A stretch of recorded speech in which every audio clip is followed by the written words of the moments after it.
They were dumping phosphate in the Tampa Bay area, and there was like a lot of dead fish popping up and stuff. So, just really? a little protest. So have you been interviewing people?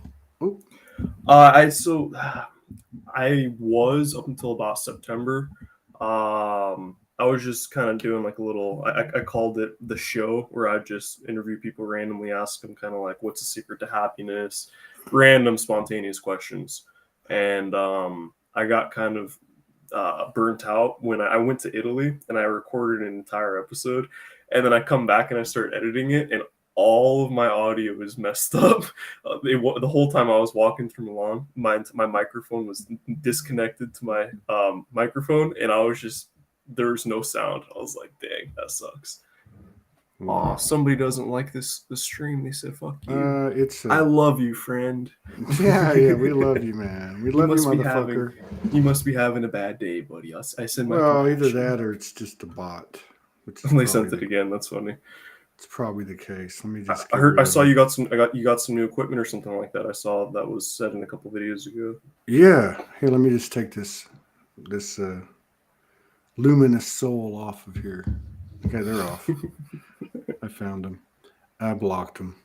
Yeah, Off with their cause head. like a year ago, I was like just talking. I was like, man, we need some equipment, and three people sent, um, they just heard me and they just sent the some money in, and but it took a year because wanted to make sure that how technology changes so quickly. You buy But something and you're like, "Damn, this is obsolete." Like a year or two later, you're like, I I could have know gotten it's it for so much yeah, cheaper. because the one I'd been using was state of the art when I got it, which was in 2018. But like trying to do the It's radio, quantum.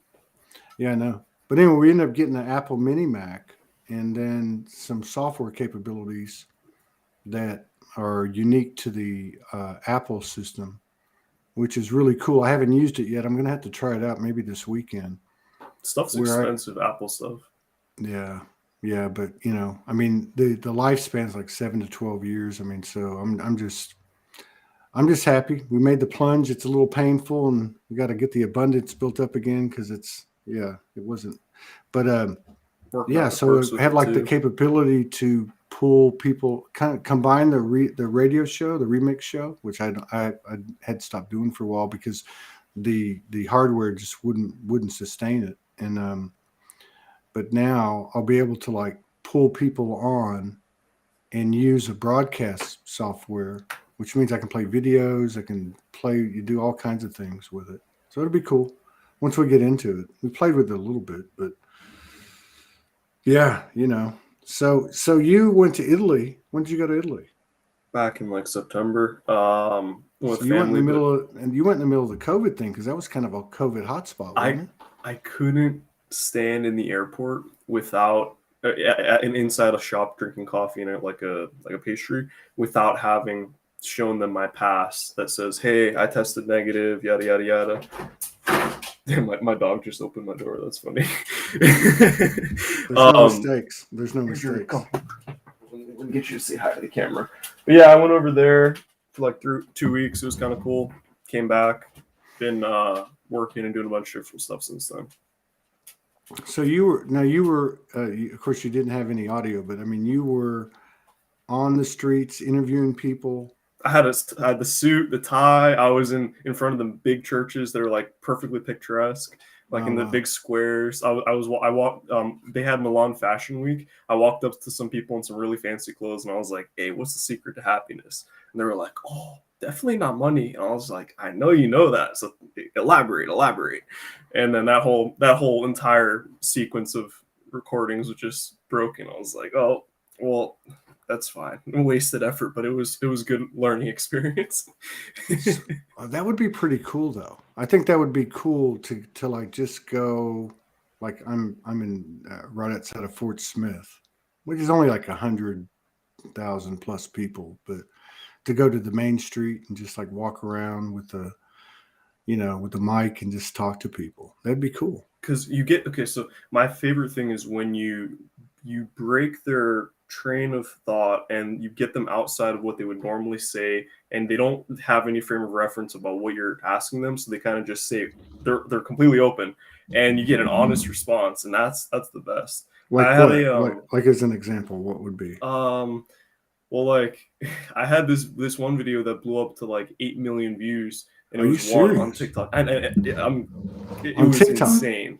It was insane. It was like a 60-second clip. I was in the Atlanta airport, and I walk up to a guy that he has a little kid next to him, and his wife, and I'm like, so what's it like being a new father, young man, or something like that. And he's just like, he looks left, looks right. He's like, pull out. I was like, that's Pull fucked up, out. man. You're not supposed to say that. And then just And you like, got 8 million views. it's so retarded. And then I have one right after where I'm asking people in the same sequence of recordings. I'm asking them, what's the secret to happiness? What do you believe in? And some Christian dude walks up to me and he's just like, do you know the gospel of God? And then starts talking to me for like 10 minutes straight, gives me a book. And then I'm appreciating everything he's saying. He's talking about faith. And then he's like, do you believe in evolution? Because evolution's a lie. And it's just really, you see people have so many different perspectives that it really, there's a spectrum of people that you just never expect to come in contact with. Wow. Yeah, some of those, I'd like everybody. I've kind of like, I don't have TikTok, but you go on to the reels on Facebook. They have a lot of TikToks on there, and then YouTube. It's all the same. It's so. But it's interesting. I mean, there's a lot of. I mean, I guess it's all interesting, but there's a lot of, like they had that one guy, and he'll be like, "Okay, you guys have been together for how long? Let's do a loyalty test. Let's give him your phone, give her your phone," and but like that stuff to me but like there's a lot of interesting information about like history, anomalies, UFO stuff. Yeah, UFO stuff. I mean, there's just a lot of stuff out there that's like, wow, that's trippy, But and then the stuff that's real though, like you're talking about, like just asking people those types of questions when they don't know what you're going to ask them. Yeah. Some guy literally walked up to me. He was like, "Hey, come to my restaurant after you're done recording." I went over there. He's like, "Oh yeah, come behind." And this is when everybody was freaking the fuck out. They had masks on. I rode on the plane without my mask on. They didn't care because I had I looked like a flight attendant. But the dude takes me behind the stove, and he's like, "Yeah, I immigrated here from Pakistan, and now I own this restaurant." He's like, "I'm gonna make you some tacos." So I included that in the little video and stuff, and just very wholesome feeling, Yeah. Wow. So you went in the middle of now. Did you go to Italy for a reason? I was just going with family. Are you Italian? No. So my mom's twin sister is my mom has a twin. She married an Italian and lived there for like 15 years. So I went there with them to visit there, and just pretty much like a tourist. I was there before when I was like 3 years old for their wedding though, so it wasn't the first time, but it was the first time I had recollection of it. So you got on the plane without a mask? That was the previous thing that I was talking about in Atlanta when I was doing the but interviews. I mean, still, you okay? So because I thought all the airlines made you wear a mask. They do now, but they didn't then, when they were more lax about it. They were kind of like, oh well, we can't really force every single person. Now they're really enforcing it. I know, man. They're like kicking people off and stuff. And all the stuff you're dealing with Morgan being like stuck there for a while in Australia and everything. Mm-hmm. Yeah, I bet that is probably the most infuriating thing you've experienced in the recent times. I bet. I don't know. It just kind of falls in line with the whole evolution of what we're all experiencing. Like the truth is stranger than fiction thing. The like you mentioned UFOs, and I noticed, and I've been noticing this since toward the end of last year, how there's more and more and more of that stuff being released. Like I just saw one a minute ago, and it was NASA from one of the early Apollo missions where they just found this picture out of nowhere. They just found this picture from 1969 or something that had a picture from space of a UFO. Right. And so what? Last year, they had the 180 days. The CIA's got to reveal everything. And there was 144 and only 6 were like confirmed. And like, what are you talking about? So I don't know. I find it interesting that there's all this information and disinformation, or let's say a kind of like a position of propaganda, and then the opposite of it coming from the same source. There's just these weird things happening, you know. What do you think? What do you think about the concept of them being man-made or man-flied? I think that if we see anything that's of a very large scale presentation, like a worldwide, kind of thing, where they land or whatever they're seeing or whatever, I don't trust it. I don't trust it. I really don't. I think that I'm more of the school of thought that the encounters, for the most part, I'm not saying that, because if you look at Dr. Stephen Greer's work, or if you look at SETI Ranch, or you look at some of these other places where people are like my friend in Japan, I can't remember his name right now. Yes, Jay SETI, where they get a bunch of people in a group, and there's a process. I think it's called the what is that movie? That movie that came out, Steven Spielberg, Close Encounters of the Fourth Kind. So they call it Close Encounters of the Fifth Kind, which is a protocol to consciously connect with a starship. And so they'll get a group of people, and I've seen pictures where they'll have literal pictures, and there'll be like this white energy coming out of everybody, or it'll be running through everybody. But other than that, I think that most of the contact is being made on an individual basis, right? Like, so based on what you're saying, you think that it's not mechanical, Newtonian, 3D chemical physics, but more so interdimensional stuff where it's like light.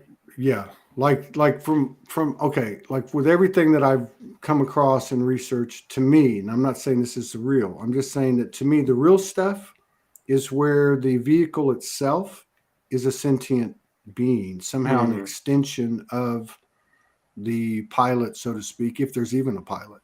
Almost like a consciousness vehicle, like a Merkaba. Yeah. And so then so I'll give you another example about why I feel that, I mean, there's a lot to be said that the technology we've not been shown that is man-made is 50 to 100 years further than we are. And so, like, for example, there's one on TikTok right now, and they have the camera on an aircraft carrier, supposedly watching a plane take off or land, and then there's this triangular object, this triangular craft on the deck of the aircraft carrier, and they're acting like, oh, there's UFOs there. But I mean, that particular craft has been cited as being something developed by the man-made, developed by the U.S. So I don't know. And then if you go back to the 40s and you have the Foo Fighters with the Germans, and what happened over the White House and the Battle of Los Angeles, and then everything got shut down. You don't hear about it anymore. You got Captain Admiral Byrd saying that. Oh yeah, the Antarctica stuff. Yeah, that's saying that they've got vehicles that can go from the South Pole to the North Pole in just a matter of seconds, and so on. About that Operation High Jump is super interesting because they had it is they had like 4,200 troops get killed in like 2 weeks. Oh yeah, and that was right after the Nazis finished. So my guess is the Nazis actually won the war and didn't lose. Absolutely. That's what I'm saying. It's kind of like the moon thing. Okay, so you had the technology, you got all the Nazi scientists either go to Russia or the U.S. In the U.S., the Nazis populate the CIA, and they populate NASA. And then all of a sudden, we're going to the moon. Yet then we stop going to the moon, and no one talks about it. I've seen accounts, and I'm not sure if this is accurate, but I think it is, where supposedly NASA lost all the footage. It just disappeared, kind of like the $3 trillion before 9/11 that was announced as being lost in the Pentagon. I mean, it just, one of the things that I think that's happening, whether it's space travel or any other thing, is that what's being presented just has this false flag frequency that's just not working anymore. Oh, yeah. And I'm not political, but if I look at the president of the United States today, who's handing out crack pipes, like, come on, man, like, are we? I mean, really, it's amazing. And speaking of TikTok, because you see a lot of these satirical videos made to music, and and he's just a dum dum. And then you see every 10 or so, you'll see one about him giving a speech and says Joe Biden standing up for rights, or Joe Biden, and it's like it doesn't even like stick. So I don't know. Back There's back to what you said about the individual basis of the whole experience of this whole thing. I feel like because there's so many goddamn alarming things that are happening in the world right now and emotionally charged, yeah every single bit of our attention is being pulled to something that isn't developing further heightened awareness. So in a sense, we're kind of just getting leached more and more and more each day. And our expectations and our hopes and our dreams and hopium and all that stuff, and oh, Q is going to save us, or oh no, this is going to Mhm. save us, or we're going to ascend, or this, all those different things mean nothing because yeah it's taking the individual process, experience, action, whatever you want to call it, and it's extending it and diluting it to something outside of yeah ourselves. yeah I agree. So potentially we can continue to be distracted. I go back to one thing. I did a video when I was doing more live, like spirit walk videos, just picking up the thing and talking. And I did it right after the Clinton Trump election, and everybody was all excited. And I did this video, and I was just like moved to do it. And I was just like, you know what, BS. I call BS, because when somebody can actually stand up in front of everybody and go, look, I'm an eternal soul, or to some degree, I'm not concerned about death to some degree, like Jesus, like, hey, I am not of this world, or whatever. And they just went out and said, look, here's what I know. Here's what I've been a part of. I've been in the establishment. This is what I've come across, and actually just put the truth out there. Because to me, why isn't that being done? The only reason I feel it's not being done is because they're afraid to either lose their life, lose the lives of their family members, or lose what substance materialism that they've accumulated. Mm-hmm. Position, power, money, property. Like, when's somebody going to stand up and go, hi, my name is so and so, I'm a such and such politician, or I'm a millionaire or billionaire, and let me tell you what I know. Like, you can't tell me that Elon Musk doesn't know things that we don't. You can't tell me that Joe Biden or Donald Trump or Hillary Clinton, like somebody that came to the table and goes, I've had a change of heart. My soul has now overtaken the operating system of my body. And I'm here to tell you that there's plenty of homes for everybody to live in. There's plenty of food.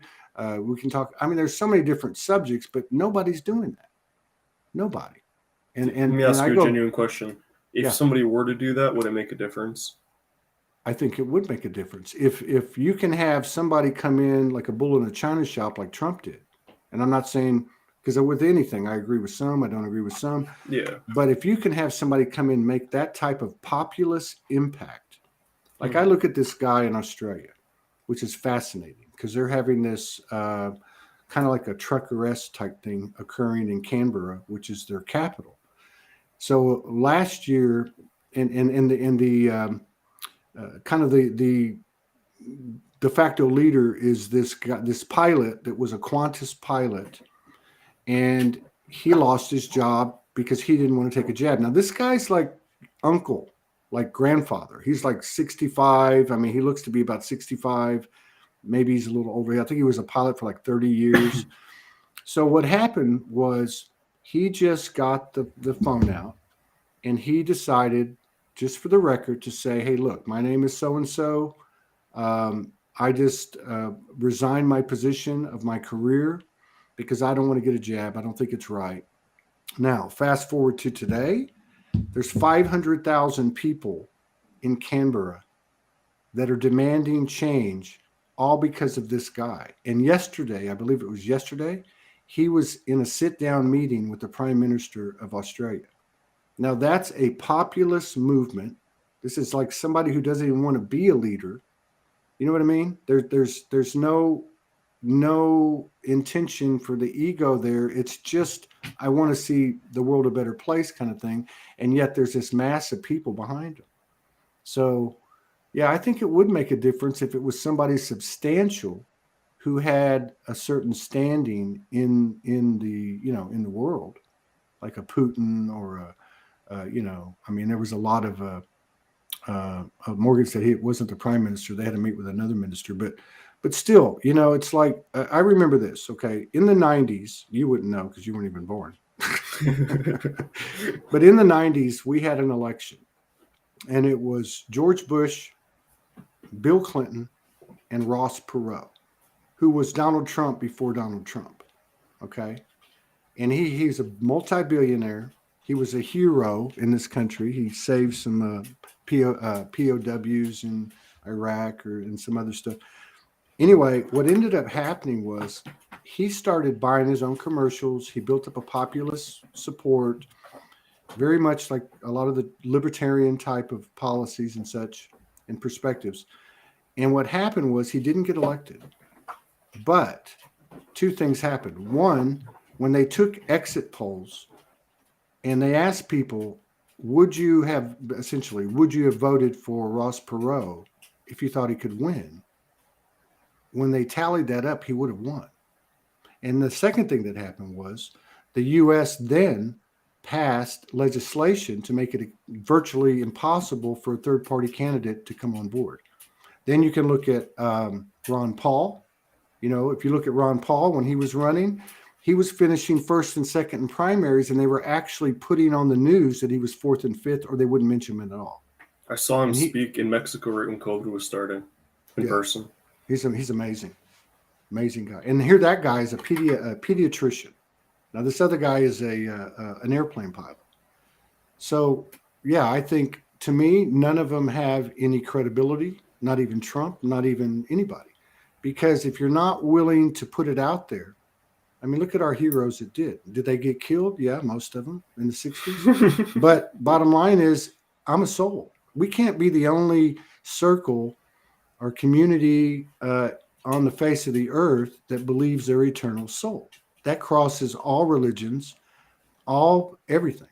Like when are we going to take stock in that? And when is somebody really going to step up and say, I am soul? And I'm not afraid to tell you that there's been a cure of cancer, many cures of cancer on this planet for many years, but the CIA has a SWAT team that goes in puts all the information down and eliminates the initiator of such things, right? Yeah. Honestly, I think like you were saying, the only reason I even asked that question a second ago is because you're absolutely right. The pebble in the pond effect, the ripples, the massive waves of, you can call it of awakening, of protest, of whatever you want to call it. It all is a definite effect that happens, but with somebody that is of a stature in society that might be more influential, let's just say, to like the media. I feel like the media, either way, even if somebody were to do that, to the extent that it would have that type of effect, the media would be like, oh, this person, like the Joe Rogan stuff. They're like, oh, yeah. Joe Rogan's this, Joe Rogan's Perfect that. Perfect example. He is a locus of information and a nexus point of so many different topics on his platform.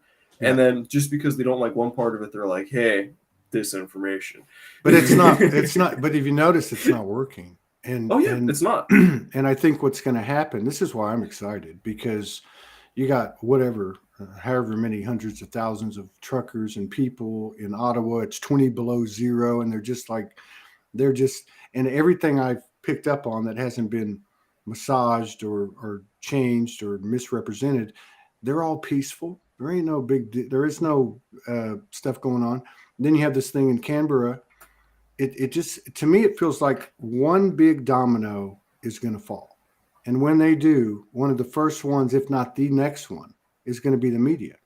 But CNN's already in the tank. The shows don't pull anybody. Rogan's pulling more people than any media platform in the world. And the thing I love about that is what you said. He's not coming out and saying, here's the way it is, boom, boom, boom, boom, boom.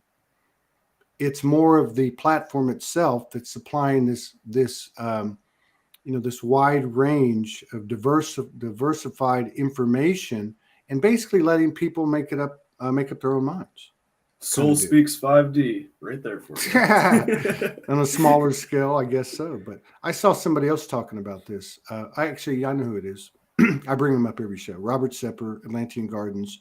He's an anthropologist. And I've watched almost every single one of this. The guy, me too, man. He works hard. I know. I wrote a comment on one of his last ones because his last ones have just been amazing. They're getting into the soul. They're getting into sacred sexuality. They're getting into a lot of stuff that we talk about here. And of course, he's doing it from a scientific standpoint. But you'll hear him say, and you know this, he'll say in there, he might even say, I kind of think this, I kind of think that, but I'm not here to persuade or dissuade you. I'm here to provide all your own research. That's right. I'm here to provide all this information, and you make up your own mind. Right. I think his subscribers call him the most dangerous anthropologist in the world. Absolutely. I've said this over the last couple of days on shows, but he actually, and I think if you watch his more recent shows, he mentions it in one of the shows because he's talking about alchemy. He's talking about the true meaning of alchemy, which is, essentially, figurative, and literally maybe that, and this is based on not his opinion, but I mean, just stuff he's presenting, that the alchemy is like turning your blood to gold in some kind of cosmic, beyond human, kind of way. And he actually had a video that I saw when it came out a couple of years ago on monatomic gold, which YouTube removed, which had nothing to do with conspiracy. You know what I mean? It only had to do with the power of us. And I think that was your point when we started the show, was all this stuff is distracting from these things that are innate within us, to include I am soul and I'm eternal. And this is one stop on an endless journey kind of thing. The person said in the chat, the person we're talking about is Robert Sepper. Sepper. I'll put up But before I forget, you talked about blood. So there's this breathing technique, this yoga technique called Kriya Yoga. Kriya Yoga is the scientific method of it is to, and it was created by, not created, but it was really popularized by Paramahansa Yogananda, the autobiography of a yogi person. I have his book back there. But it talks about how through doing a specific breathing, what you're doing is magnetizing the spine. And each time you inhale, what you're doing is taking the venomous blood that you've accumulated through heavy metals through a long period of time. You're detoxing the blood through oxygen, and then you're stimulating it with the vital current, and then you're balancing the suppressive and then the positive pole of the life current, which is like the Kundalini. And then through doing that, you have what's the Indian word for enlightenment? You have samadhi. You have gnosis, you have divine intuition, you have visions, you have 0 point, like 0 point field. Yeah, exactly. And that's interesting because when I was your age, I was about 22 when I started to read pretty voraciously these things. Right, I met somebody who introduced me to the first couple of books, and so 2-3 years go by. My first Kundalini experience was probably around 25. And what I would do, and I really wasn't like a dedicated practitioner in terms of the disciplines of meditation and visualization. I did my own thing, my own way. And I think that's okay. I mean, but what I'm trying to say is, even without being as ardent of a practitioner within that, right? And I was consistently doing a breathing exercise, and I would do it when I would lay down at night. And I had 2 Kundalini experiences, and the second one scared the shit out of me so bad that I turned it off, right? And it would be like 20 something years later before it'll do that to you. Right, but it was all breath based. Breath is life. It was all breath based. There's a colleague of Nikola Tesla's. He wrote something called The Secret of Light. I can't remember. I think his name is Walter Russell. And I listened to it before the talk that we had back in 2020. And he talks about how the universe is. Here's the perfect thing to describe it, actually. So this is a Tibetan Vajra. It's from the 1800s. Imagine this is the electromagnetic pole. In the middle is the 0 point. So you have positive, negative, or in other words, electric and magnetic. And so the inhale is the charge, the exhale is the discharge or the grounding.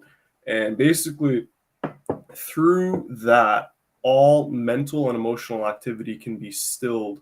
And then all the different various types of breathing techniques lead to the same result, which is a cessation and a complete and utter stopping of the senses of the physical world.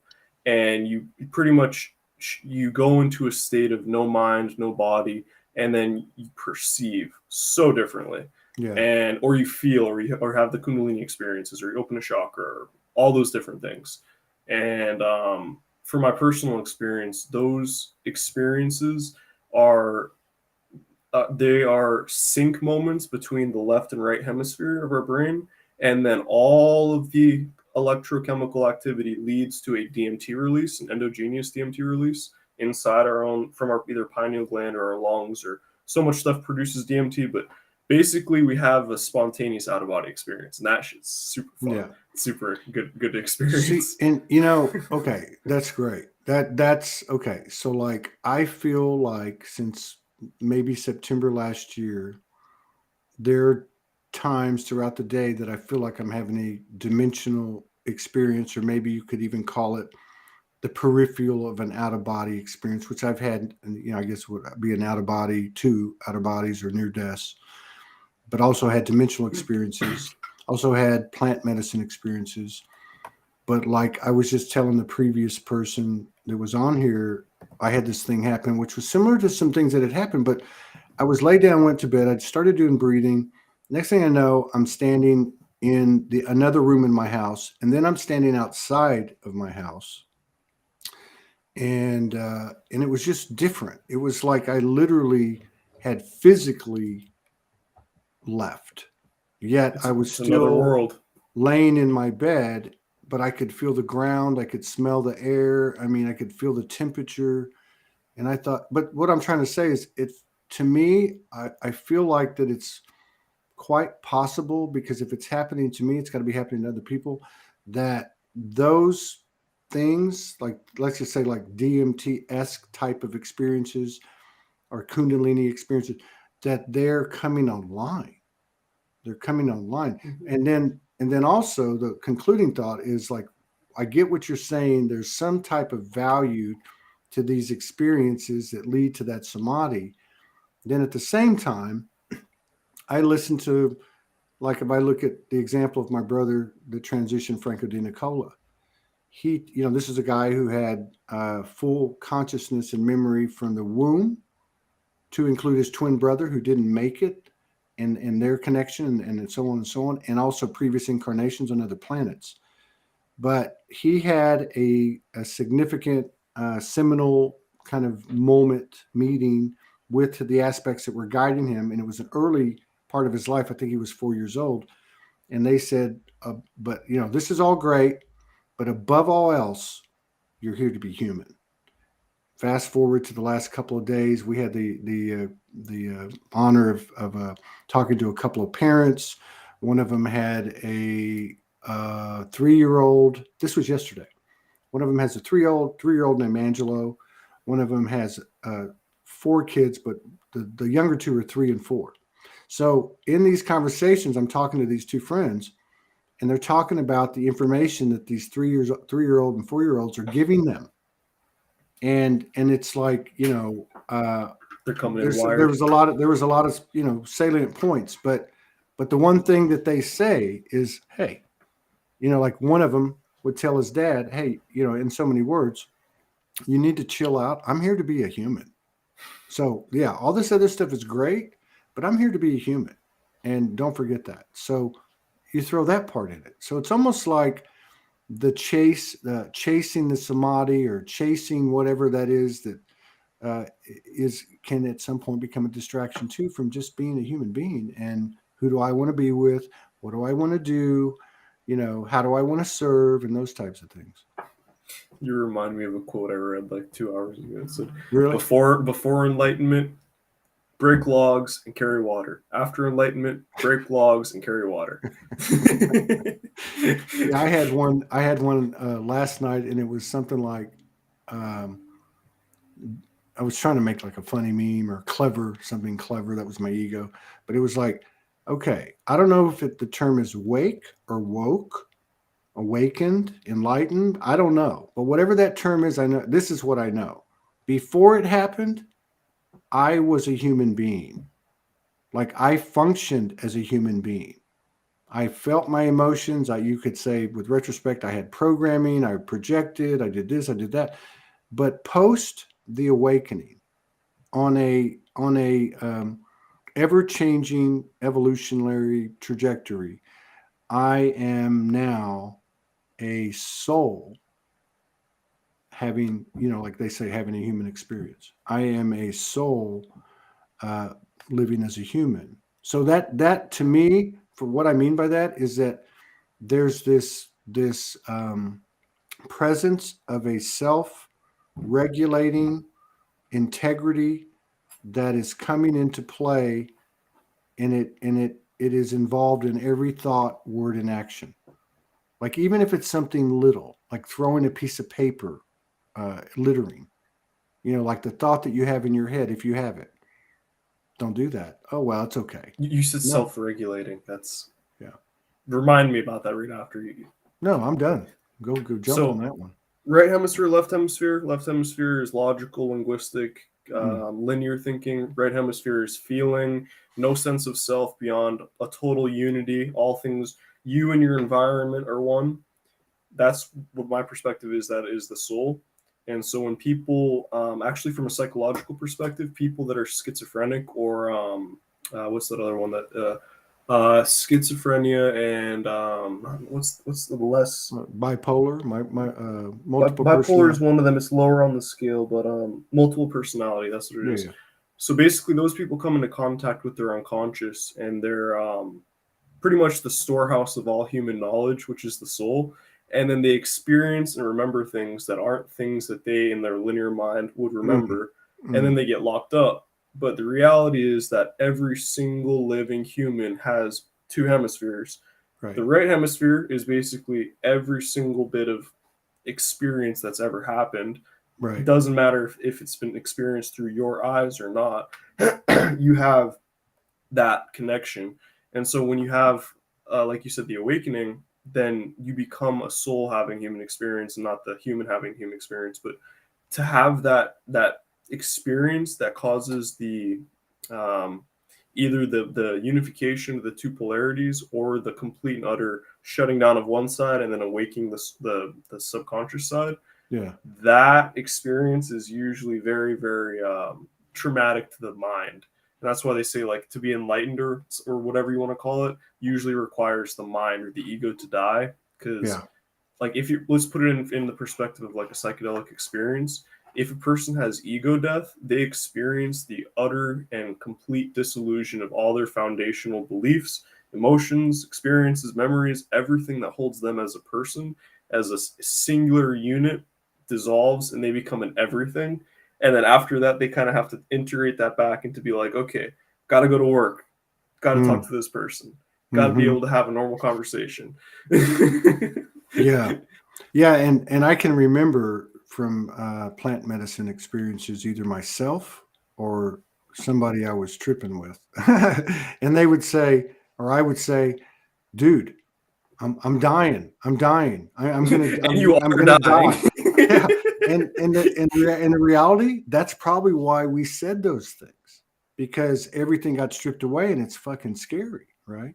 It's And then terrifying. I think that now here's another thing, because I actually feel, and I could be wrong, but I actually feel that it's the human and the soul in tandem. It's not really like, I would rather rephrase it and go, I am a soul having a human experience and I am a human having a soul experience. So it's like one thing in Well, a we have a paradoxical. soul, and then there's the spirit, which is God. So it's like we have the splinter, and then we have the unity. Yeah. Yeah. And so, like, you use the right brain, left brain. I think that's a perfect example, because you could classify that in other ways, and don't get caught up in semantics, anyone. But you could look at the right as the feminine Mhm, or the soul. mhm. Okay. You could look at the left as the masculine and the human, right? Because that's been dominant in a distorted patriarchal, right? So it's not actually one or the other. And then the way you explained it is a great example, because like when you get that massive dose of the right brain awareness, it can rock your world. It can throw you, and that's why you probably have the mental afflictions as defined by human perspective, because they're actually over here and they don't fit into this world that's been a left brain dominated world, logical, rational. You know what I mean? But I actually think it's both. I think it's like here's another example. Franco always talked about there was a soul lineage and there was a human lineage. And so like what you were saying, that soul lineage, maybe that's tied to the right brain, has access to all the Akashic, right? And then the right brain has this living library of information that's from the human experience through the beehive intelligence. You can tap into any of that. It's both, and they come together in the only place where there's not mirrored organs in the brain, the pineal gland, the third eye. Yeah, the pineal gland. That's trippy. It's the only thing in the entire brain that there isn't mirrored in two different parts. I never thought about that. Singular connecting point from the two hemispheres. It goes right there in the middle. By the way, but before I forget, what you said about the soul or spirit being feminine. The Gnostics, which are first century Christians, they have this thing called the Nag Hammadi codexes, which were scrolls that were buried for about 2,000 years, and they got dug up in like the 50s. I read the codexes, and this is a while ago now. They said that the human soul is feminine, and that and they taught so many absolutely opposite things to what the doctrine is now. And they talk about how the human soul is light, and how we gain divine wisdom, which they call Sophia, and then through that we have gnosis, and then we become like Christ, and so many different things. And it's like, if only they stayed to their books a little bit closer. Well, hey, I'm a big avid proponent of the Gnostic scriptures. And it's interesting because it was actually 1947, 1948. So you had the Dead Sea Scrolls and the Nag Hammadi came out at the same time, as well as Roswell, which is interesting. Right? You're like, it's like the universe is gonna bring up everything when it's supposed to bring it up, right? But like if you really dig into the Gnostic, there are, just like you have with some of the indigenous, like the Dogon tribe with Sirius, or the Aborigines with the Pleiades. But if you look at the Gnostics, there's enough of a cookie crumb trail to a galactic kind of origination. Like it was like they were like a SWAT team that came down. The Essenes, the Gnostics. And it's Go ahead. What do you think about what happened about 12,000 years ago with like the Younger Dryas period thing? Do you know about that? The what? The Younger Dryas period. No, I don't know what that is. So it's in geology they teach that around 11,800 to 12,600 years ago there was the end of the last ice age, and it happened with the collision of an asteroid into Greenland. They believe that that's kind of like the fall of Atlantis time, about 12,000 years ago. That's right. That same time period is when basically, so the Sumerian culture and a bunch of different cultures all have depictions of the floods and everything. But there's this thing called the Sumerian king list, which is on clay tablets. All of the kings before the flood reigned for like 20,000 years individually, like 10,000. Really strange, not human numbers. Right. And so my guess is that when something catastrophic happened about 12,000 years ago, and we're coming on the next pole flip cycle pretty soon, like the next like 20, 30 years. So we're like in the opposite of that swing. Something major and drastic either happened to beings or to the consciousness on the planet, or all of the above. Who fucking knows? All of the above. No, But I'm there's totally. I'm. one last like thing really quickly. Yeah. There is 3,000 plus feet of muck in the entire northern hemisphere of the planet. And if you go to Alaska and you talk to the people that are digging for oil up there, 1,000 feet under the permafrost, the ice, there is 300-foot tall trees, 1,000 feet under the Yeah. ice. So there was a flood or some shit that just eradicated us. Yeah. No, I'm with you on that. I think we can look at this timeline going back to that period. Like if you look at Franco's intel, he's explaining it from a galactic, um, a galactic plan. Well, let's say galactic or whatever that is, right? Cosmic plan. And so we already had a organic 3D. We had an organic 3D, which means you were going to have duality, but not to the extreme that we've had.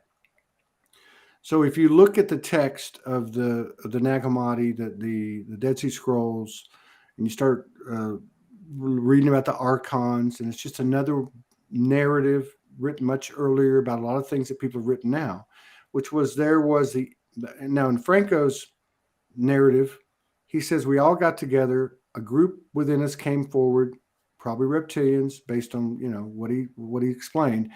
They came in and said, "Hey, why don't we really ratchet this up?" Now, the idea is we all come here as souls. We have this environment that's more dense and has more duality than any other place. We're getting kind of a rise out of it. We're getting some expansion. Somebody comes in and says, "Why don't we really turn the heat up? Let's create an inverted matrix." And so if you read through the narrative of what you're talking about in the Dead Sea Scrolls, Nag Hammadi, they talk about the archons in great detail, like a 20, in great 20, like, and yeah, nothing talks about it like that. that's right. And what they say They is talk that about these, Yaldabaoth. and they say that these energies cannot manifest. They can only present distortion. And if you think about what's going on, the patterns of, let's say, presentation to the world, and a perfect example would be World War II, right? Like it was all presented, this is what went down, yet why 2 years later or 1 year later would they send an armada to Antarctica and come back a few weeks later with a bunch of casualties and everything is hush hush, right? So what I'm trying to say is that through the power of suggestion is really all that these energies can do. And but I do think that was the let's say the last great change. And one other thing you can look at, and of course you can look at civilization, what happened after that, post the flood, beginning with the Sumerians and so on and so on. But you can look at any sacred text. You can look at the history of any indigenous tribe, Aboriginal. They all talk about the flood. The Vedas talk about they all talk about the flood. And sometimes they don't even talk about it in regard to a flood. It might be something like a what's a liquefaction event or a liquefaction, Yeah. or a what's that other where they have pretty much like mountains and everything melt because of massive lightning storms and shit. Like they have this thing called the mud flood theory, where it basically explains that. It has to do a lot with people that believe in flat Earth. I personally don't really believe the Earth is flat. I can't tell you any of that stuff. I don't think it's. Yeah. But I do believe that there's some shit that happened 400 or 500 years ago, and even way longer before that, that it caused history to be erased a lot. I think with premeditation too. I mean, look. Oh yeah. If you can have, and there's plenty of evidence here, and I'm not trying to prove anything, but you've got so many people have the story of, let's just say, interaction with the Men in Black or with an ET species or abduction or whatever, and they have memory swipe. You've got it's happened to me. Yeah, you got but you have a memory swipe. You have many whistleblowers that have come out of the government who have awoken memories of a 20 years in back, service to the country, where they actually go into the secret space program. They go 20 years. Once they hit 20 years, they put them back where they started, and bring them back to the age they were, and they wipe their memory. So my point is, if there is, the possibility of that, why couldn't that be done as a collective? Mhm. You know what I mean? So I mean, and again, these are the nuts and the bolts and the stories. I think what's really happening is Amnesia. Robert That's Sepper that. again. Robert Gods Suffer's within, book, Gods with Amnesia. gods Or within. whatever. Yeah, I got it right back here. So, but like, I think what's happening is, and the reason I think that the value I see of what I'm involved with here, what Morgan and I have here with this forum, it's not the how-to information. It's not it's everything, but don't get me wrong. But the main thing is the discussion itself carries code that reawakens memory in people. And if you look at Robert Sepper's work, so much of his work to me has awakened code in me, to the point where I can't figure out sometimes what did I view watching his production. Because it speaks the symbolic language. It's catering to the right hemisphere and not to the left. Yeah. Right on. So a lot of his content has to do with mythology, and I've recently studied a lot about mythology. We all have a cursory understanding of it, like, oh, these gods, these gods, these gods. But if you once you have you have eyes to see and ears to hear, you realize that it's talking about archetypes sometimes, and it's also talking about the soul, and it talks a lot about the individual experience, not just some external force that people are calling a god. You can see the parallels between all those different hundreds and hundreds of cultures. And how do I say this in a way that contributes to what we're saying? Basically, so this one god comes to mind. His name's Genius. So Genius gave its mind to humanity because humanity was stuck asleep. Right. And then in having the human mind, all of humanity became a hive mind. And it's like a Greek myth or something like that. Right. And so it's similar to what we're talking about. And now if you go into Toltec shamanism, which is like ancient Mexican shamanism, right, they believe that there's these beings that are inorganic beings they call them the flyers, or they call them inorganic beings. And basically they said that they are not parasitic, but they are predators that, through giving their mind to us and us becoming predators ourselves, not that we weren't before, but having that type of thinking basically limited us and made us dependent on that sort of energy. And the concept is that every and all part of our internal dialogue, aka the ego, the just our day-to-day monotonous thought, is that brain. And so the ultimate goal of Toltec shamanism and Mexican shamanism, and even the thing that I was mentioning about the Greek stuff, is if you can silence the mind, the first layer, the conscious mind, and you can actually shut off, like turning a switch and turn off the internal dialogue, then you can have the most profound experiences, because you're then perceiving from the other side of the hemisphere. And let me ask you a different question. If I were to ask you, do you think you can turn off your mind? Would you say yes? Yes. And you're a very profound individual. For that reason, I knew you were going to say yes. I didn't say that. Hang on, let me qualify that. If you ask me, is it possible for me to shut off the mind? I'd say absolutely. And for any of us, if I could just elaborate a little bit, I would say this one thing, and it can't be just me. That definitely over, the last 2 years have been phenomenal. I'm going to say that over the last 2 years, gradually, it's become more and more of my natural state. It's not like it used to be. Like if I went back 2 years ago, my mind would have been full of how are you going to do this? What are you going to do that? Why did they do this? Why did you not do that? It would all that stuff, right? But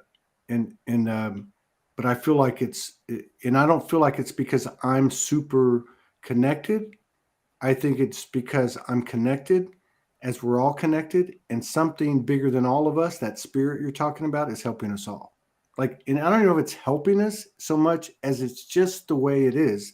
This is the seasons of the universe, right? Like you go from the metaphorical winter to spring to summer to fall, right?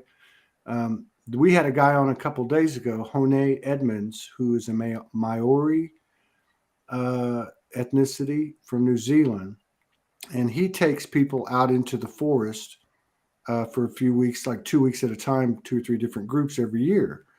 And he was talking about what that's like.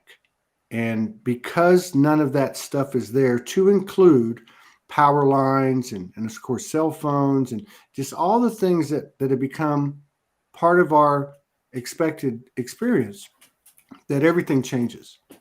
And that like over 5 or 6 days, you see these complete transformations and aha moments coming from these people. And in his words, that had never been, had never even been camping, basically. Now, turn the question on you. Do you think you can shut off your mind? And somebody just commented that they That's do Morgan. believe it can be done. Oh, I didn't see it was Morgan. My mouse is over the name. Yeah. Well, to answer the question, you have to feel fully and focus your attention fully on the thing you're doing versus describing what you're doing or analyzing or categorizing or describing. You have to be in the process fully of whatever you're doing. But to do it while still and to do it while, say, meditating, what you have to do is take in every piece of sensory information, every single experience you have, whether it's mental in the mental environment or in the physical environment, and you have to let your awareness slide over it like sliding on ice. And then after you do that for a couple minutes, and every time your attention goes somewhere else, you go back to silence. After a while, you get used to doing it, and it's almost like switching your output from positive charge thinking, forming ideas, moving momentum, to a more passive state where you're just absorbing and feeling everything versus trying to make something from something. It's like it's almost like if I were to use a metaphor, when a drop of water goes into water and the waves go out, eventually it goes back to a completely still thing of water. Right. Every time that there's a sensory piece of information, it keeps moving the water. But if you take every piece of information that drops down and disturbs the water as just the natural waves and almost like the sets in the waves, the whole ocean is still. It's not a matter of forcing yourself to have that inner quiet, but it does take discipline. And somebody mentioned Carlos Castaneda, and that's exactly what I was talking about earlier as well, to validate that person's comment. Yeah, and like I was telling Hone, I was watching this video by this guy David Cho, who went to the Congo to find a dinosaur, and there's a story behind it. He ended up running into some pygmies, and he lived with them. And he described their day. And they would get up in the morning. I won't go into the whole thing. They would just get up in the morning, and their day was always about gathering food during the day. And then they'd come back, eat, celebrate, dance, and so on.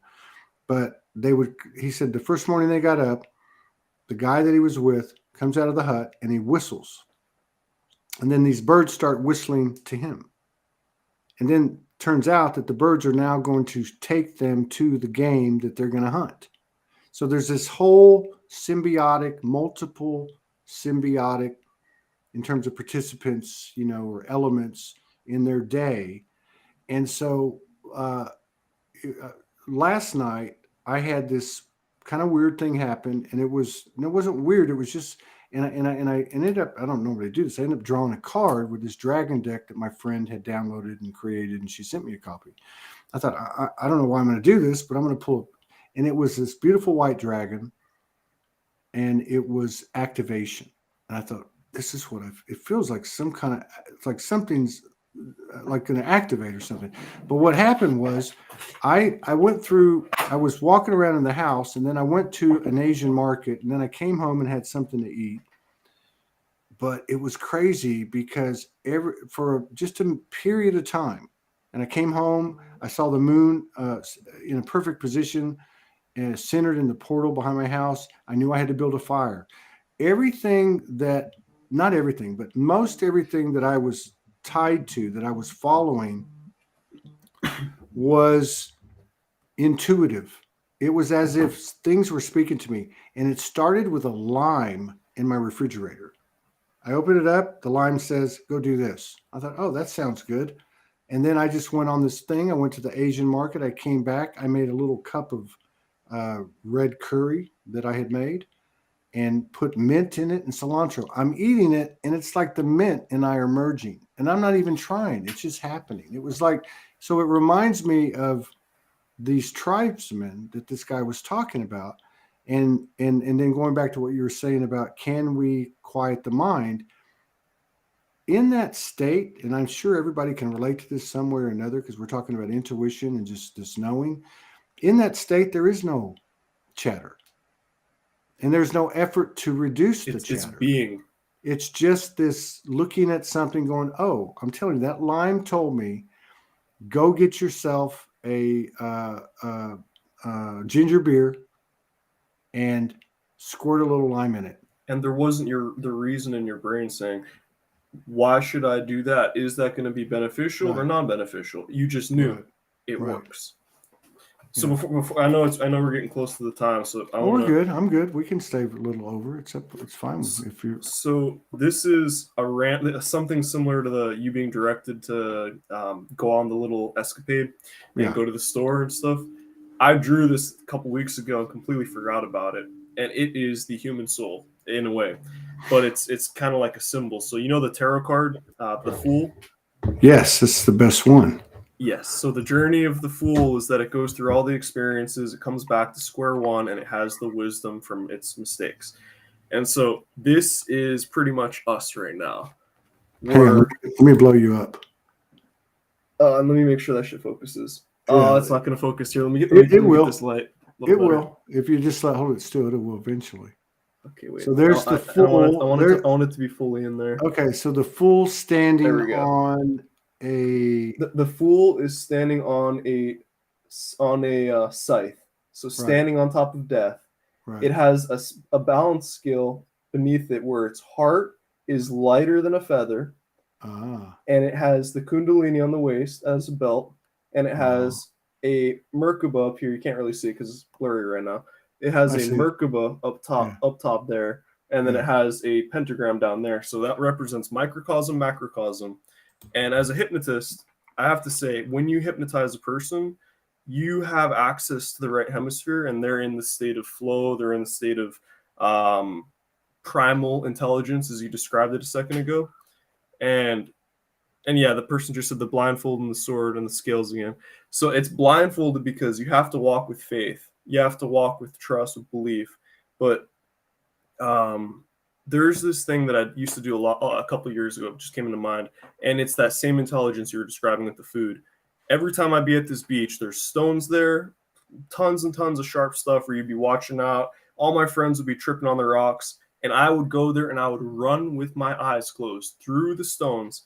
And I'd say in my mind, I walk the path of least resistance, or breath is the path of least resistance. And my feet would know where to step and where not to step, and I'll be fine. That's the Taoists call it non-action, doing, not doing. You're doing what you're doing, but you're not attached to the outcome of it. So either way, you have the exact perfect outcome. Yeah. And then God, there's a couple things. One is the change to physiology or DNA, right? Through that type of that right there. Sorry, somebody asked for it again. Oh, they did. Here, hang on. Let me blow it up. I'm trying to get it to focus. Come on, focus. There it is. Yeah, it's just some random thing there. Yeah. You said physiology something or other? Well, okay, so like that, like you running through the rocks, right? Blind with your eyes closed. what does that do to your DNA? What does that do to your physiology? And also for those that run through it expecting to get, their feet cut up. So back to that tribe, that pygmy tribe, he was talking about going on a hunt, and that later that day, and how they were just running nonstop for 4 and 5 hours, right? And he said they don't have any shoes on. And they're like doing what you were doing. See, and he has like hiking boots on, and he's like having a rough time. One of the things that he talked about at the end of the show was that scientists have actually gone to this very remote place, and they have gathered the poop of these tribesmen to examine their DNA, examine whatever they can get to. And they actually have something that no one in the world has. And my connection, for me, it was like, wow, they're actually doing whatever they're doing is creating their body, so to speak. Because we talk about DNA, right? We talk about reforming the DNA, upgrading the DNA, bringing the DNA back to its original or whatever through different processes and modalities. I just wonder how much influence that which they exhibit, and even you running over the rocks, what does that do? Right? Like, does it have to be a thought out process step by step, or can it be what we're talking about? I don't know. Well, let me ask you this. Is it what they're doing, or is it what they're not doing? Well, yeah. And I say that facetiously, but I say it I'm asking the question genuinely because scientifically, what DMT does to the brain is it blocks out attention. So if all of a sudden you were to have something that would take away your momentary attention on your physical environment, and you were to somehow be able to listen to that primal intelligence, you'd be able to walk in the forest without falling into holes, you'd be able to hunt, you'd be able to pick the right stuff that's not poisonous, whatever it is, all that stuff that comes along with that. The key to that ignition, so to speak, is stopping thinking, stopping the reasoning brain, stopping the chatter, stopping the ego, the individual self-importance, the individual worries, doubts. The past and the future cannot be existing there. It has to be a now moment. Right. That's right. Do you feel like that let's just put it this way, do you feel like that the collective, the energy that's in the collective, that's on the earth, do you feel like it's taking us to that place, regardless of what any individual does? Like, it's taking us to this place of being more present, like we're going back to the maker, or you know what I mean? Or like we're returning to nature in a way. Yeah. I'm going to be completely honest with you. I see people creating hell, and I see people creating heaven. And I see people creating in between, and I see people creating experiences that wake them up further down the line. I see, for the collective, I don't have any foreseeable thing that will be able to stand to the test of time, because shit changes so goddamn fast right now.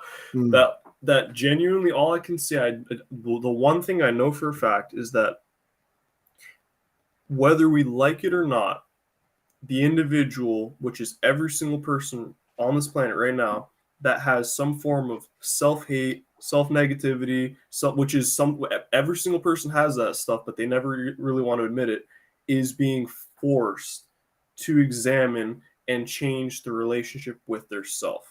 And so it's not hey, let's all change this for each other, but it's hey, I relate to myself and my self-image differently, and that on the individual, then the community, then the collective level, that shit changes people. And that's one thing that I do know is actually happening. But I can't tell you if it's going to lead us to ascension or whatever. But Right. But there's something bigger, I guess, bigger than us, right? Kind of thing that's making that's there, and it's happening. It's like, I guess it's like the cycle. It's like, they're at dinner right now, Uncle Tony's. Okay, cool. Yeah, enjoy. the thing that is bigger than us, Todd, from my perspective, and I'm a fool and I don't know anything and nobody knows anything, and all I'm guessing when I say this is it's it's the spirit. You know how we Yeah. were saying that we have like the individual self, and then we have, which is like the kind of like the little spark, and then we have the whole thing, which is like God. That spirit is awakening more. It's becoming less dormant.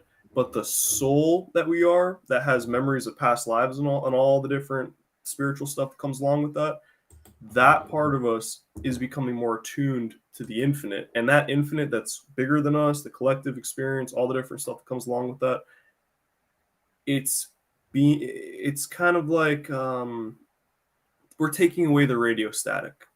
Yeah. We're taking away the white noise. Yeah. Or is it being taken away? Well, I don't think it's being taken away, because then it's not us doing it; it's something else doing it for us. Yeah, I think it has to be, we're the ones in the trenches. That's like point. Like, we have to be that. If not, I mean, what else is going to do it? Okay, Garin, do you have any of that? You don't appear to. That's the reason she asked. So, are you able to have a quiet mind most of the time? I have a state of almost continual. When I wake up and how I feel 3 weeks from now, it won't be any different than how I feel right now. How I Yeah, felt a month ago, 2 months ago, 3 months ago, I feel the exact same. yeah, I might consume information and yeah, formulate different thought processes, but my fundamental underlying awareness is a stillness. And to it's difficult to explain and exhibit that concept, because in speaking you're doing the exact opposite, and it's kind of like you have to talk about something without talking about it. yeah, but but the fundamental experience of it is changing the way your eyes focus from a specific object to almost like focusing on everything at once. It's like, instead of specific awareness, it's like general awareness. So instead of having thoughts that are either threats to the environment, aka making you have negative reactions, or you start thinking up other thought patterns from that, you every single experience coming in is just more things awakening you into the realm of being, and what Eckhart Tolle calls presence. yeah, And it's straight out of the Power of Now book. The Power of Now is the definition of that practice right there. yeah. Uh, I was sitting here listening to you, and I was thinking about. Have you ever read Joseph Campbell, Power of Myth? Some of it, yeah. Actually, I I would picked up. I highly, was highly in the recommend library the other Hero's day, and I Journey, flipped through it. Thousand Faces. Um, so there's a I don't even want to call them a rap group. There is uh, a group of artists, an ensemble of artists called Sign, Cyne, and they do a unique. They have a unique style, but they have a song called "Arrow of God." Hmm. And they start because years ago, Joseph Campbell did a video series on public television with Bill Moyers, the writer, and it was about the power of myth. So they took a clip from that series and put it at the front of the song, and they put a clip of it at the end of the song. And at the end of the song, Joseph Campbell says something to the effect that it's just about living. Like in other words, through the conversation, like take all that out, because it's no matter how much you chase it and how much you try to explain it and how to all that, you're going to come back to the same place. And he says something at the end. He says if you can't find it now, here and now, you can't find it anywhere. And I never forgot that. Like there's so much complication, yet it's what you're talking about. It's what that tribe's doing. It's not like making us wrong. I mean, because obviously we're gathering context and contrast, and that's to use for something. I think for new creations, new energy, new earth, whatever, new life, whatever. But yeah, like at some point, it's like you said. I mean, are we even going to ask why things happen or how things happen anymore? Are we just going to fall into sync in that multidimensional experience that a human can have that we never thought we could? like those tribesmen. See, to me, what happened last night with the lime and the mint and some other things that happened with the fire and the moon, to me, that was that state that I wasn't, I might probably fell out of it here and there, but I just recognized it. To me, that if there was an activation for me yesterday, it feels like, hey, this is it right here. Just keep on looking for this because it's going to keep showing up and keep showing up. And a big part of that is don't distract yourself, you know? And there's a lot of distractions out there. What if even the experiences that aren't the lemon experience, what if those are that same fundamental intelligence just playing? And what if it's like propping up different layers of awareness? And because this is something that I've thought about for a very long time, is when you become conscious of your unconscious and when you program your subconscious mind and you do all those different things, your conscious day-to-day actions that you are taking, you're deciding, you're thinking, you're doing, all that is still propelled by an unconscious level. Right. And so from my perspective, like, we honestly, it doesn't matter how awake we think we are sleepwalkers.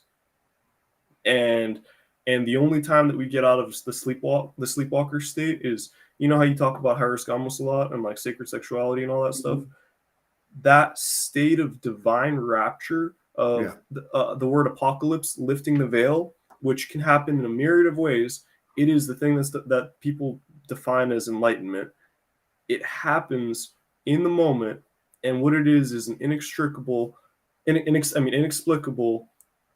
dissolution of the sense of individual self and the attainment, which isn't the right word, but the coming into absolute unity with inner environment and outer environment, as above, so below, all that different stuff. But to communicate it and to instruct it and to break it down into understandable words for people that don't have any preconceived notions about it, it utterly destroys it, because it's an experience and not something to be known.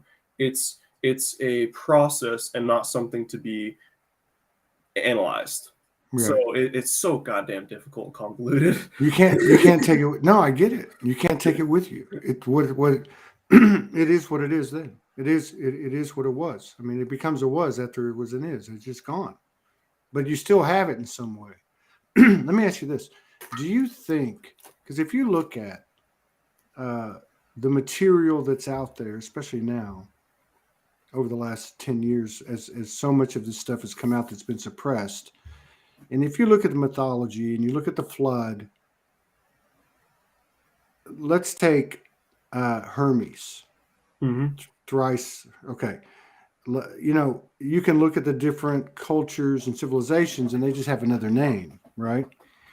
But my question is, were all of those mythical characters, to include Sumerian kings that lived for 25,000 years, there you go, emerald tablets, Thoth, were those the implementers of the program on Earth from another place? You know what I mean? Like were they telling the story? Were they setting the programs in place or whatever? You know, were they actually, because there's some pretty good evidence. Are they us? Well, ultimately, yeah, absolutely. They're all me. But I mean, I see it as a joke, though.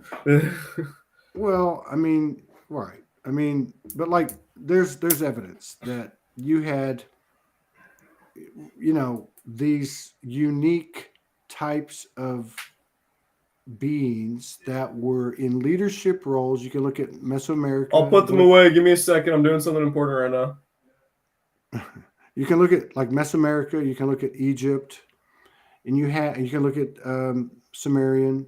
You had these unique leaders that were in many cases physically different than those that they ruled over, that then disappeared.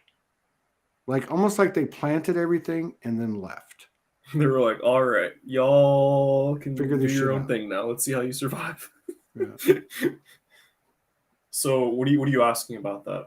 Well, I mean, I don't know. Again, it's just a story, but I mean, like it feels more like there are many gods, so to speak, than in our story. I'm not saying that it doesn't all go to a one, but there just seems like there was a lot of uh, seeds being planted, figuratively, literally, and maybe that's the part of the story that fascinates me, really. Like even when you brought up about the Sumerian kings, I mean, we should be talking about that. I mean, it's written in the oldest text in the world that these kings live. I know one lived 25,000 years. Like, And what's up with? it's perfectly in sync with like the whole procession of the equinox stuff and like all that different I know, astrology. that's crazy. But I know. to your previous point about the various different gods that all are similar throughout the different cultures, some people believe that they are all part of the same race of supernatural beings, and somehow they all seeded various different civilizations and migrated and changed their names and their physical form to appeal to whatever belief was in that area. Because like you have Thoth, you have Hermes, you have Mercury, you have Hermes Trismegistus, and then you have like Tahuti, which is like another version of Thoth. You have Quetzalcoatl, which is the same thing. It's in the Mexican thing. That's the rainbow serpent. Um, just from my own experience in this. Okay, first let me just lay it on the table like this: the stuff you've experienced yourself in high risk Gamos, in meditation, in Kundalini awakenings, in states of transcendent awareness, is virtually identical with the stuff that they describe as visions of the gods. Yeah. So many different things. What I think it is they were actual beings that were here, but they are also part of the same soul that is, or rather spirit that is the human spirit. And in a sense, I look at it almost like a mirror, and it's kind of like, damn. So that's what consciousness was doing back then. So I wonder what consciousness is going to be doing soon. Right. Right. It's fascinating. It's fascinating talking to you. Yes, It's sir. fascinating One talking. last thing. Some what's that word? Some food for thought. What if we are a simulation in the simulation theory is a whole bunch of different bizarre things, but say in the future we have really high tech technology that we can create simulations of the world and previous peoples to see how they lived. What if we are a simulation from some future generation and they're like, okay, let's live through their eyes and let's watch and let's give them little cues as intuition of what they should do and what they shouldn't do, and let's just do that. That shit's kind of crazy because you're like, oh, wait a minute. Am I my future self? Well, in I my mean, past think self? about it though. But think about it. If we are ultimately, let's say we are ultimately our higher self soul, right? And what you're saying, like say a version of us, a galactic version of us is $300 million, 300 million years ahead of us, and comes up with this technology, and we can basically go play. We can go put ourselves in whatever avatar's shoes or whatever the case is, right? I mean, yeah, I think it's not regulated just to like say the science of it, but actually there's a spirit involved, and I think there's obviously a spirit involved in everything. I was just talking about watching a video with this guy studying consciousness last night, and he's talking about how plants generate odors and the taste of them so that animals won't eat them. And I'm thinking to myself, now he didn't talk about it, but I'm thinking to myself, so what? They've got a built-in thing that they want to survive. How do I know that the plant's not going, who am I? What am I? And what am I doing here? Right? I mean, like consciousness is consciousness. How do Have I you ever know heard that? plant music? Yes. Where they Gary, put the little synthesizers on the mushrooms or plants, and it's like it yeah, sounds so nice. I know. Gary Cook from New Zealand comes on. They were talking about it on the last show, but he comes on, and when we've done the interviews, he actually has the music on in the background. He has the device to the plant. That's his thing. He makes videos about the fairy kingdom. He goes out into the forest, and you know, yeah, everything has consciousness, including this cup. So, one final note about consciousness and about us fundamentally being our higher selves. I think even I'm not going to say above that because there is no hierarchy after a certain point. True. We are absolute nothingness, Yeah. absolute infinite void outside of any form. And to conceive of that type of thing is like to imagine what would it be like after you die, or what would it be like before you were born. And you can't really think about that with the mind because it just breaks all concepts of time and space. But that state of absolute nothingness, the 0 point, Mm-hmm. that state is what I think consciousness is. And when you silence your inner dialogue, you are experiencing from that state. And personally, when I do that, and I actually am able to like shut up my mind and go throughout whatever process I'm doing, or just like meditating while doing it, I have the craziest visions and like experiences. And so, people, focus on the void and void your mind, because it fundamentally is a void. That's Right it. on. Dude, we got to do this more often, man. You got any plans? You gonna do any traveling, anything? What's on my list? I kind of want to go to Japan. I want to check out Tokyo. I don't know why. I'm feeling attracted to Japan right now. Let me know if you go. We have a friend over there, Greg. At least I got his first name now. But Hey, Greg. yeah, Greg. Go look for Greg. He's a 6'5" redheaded American. He's from New York, but he's been living over there for years, and he has this group called JSETI, which is Japanese Encounters. So anyway, it's about UFOs. Very active, very prominent, very cool dude. And yeah, let me know. Somebody said, "Do I ever experience fear?" Absolutely, but the me that experiences fear isn't the me that is outside of death. And so the me that has a little physical body that's going to die, that has a past, present, and future, and experiences that have been good or bad, yes, I fear just like everybody else. Yeah. But the me that looks through my eyes, that is my soul, that is consciousness, has died 1,000 times over and will continue to die. And I don't really have anything that can stop me. And same for you, person. At the end of the day, right back where you started. What does Buddha and Muji say? They speak a bunch, and then as you're going to leave, they'll say, "And forget everything I said." and forget everything I said. I looked for God and found only myself. I looked for myself and found only God. All right, brother. I love you, man. You take care. Tell your parents I said hi, and I hope to see you again in 2022. Yes, virtually, or physically, or both, right? Hopefully both. We never know. That would be cool. Thank you for the opportunity, good sir. I appreciate your light, and I appreciate what you do, because guess what? You are doing the thing that you say you want to have happen. You are the process. You're awesome, bro. Thank you so much.